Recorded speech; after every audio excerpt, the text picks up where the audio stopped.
idinaos ng Members of Church of God International Singapore Chapter ang bowling at billiard tournament na idinaos sa Sapra Mount Tabor sa Henderson Road noong Lunes at Martes, ika-15 at ika-16 ng Pebrero.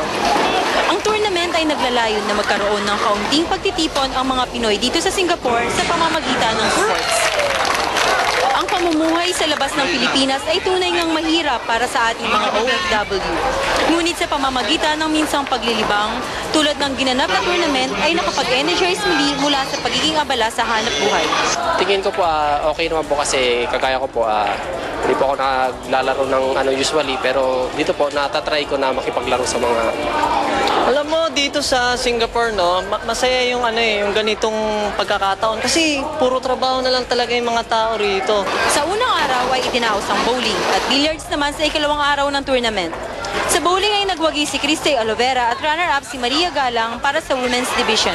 Sa men's division naman ay runner-up si Mark Castillo at overall champion si Rico Del Rosario. Sa billiards, nasungkit ni Florante Sarceda ang kampyonato at runner-up si Edwin Checa.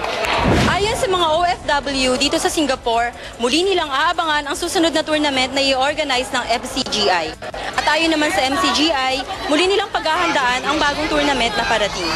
Early Briones para sa Hataw Balita ng UNTV News Worldwide.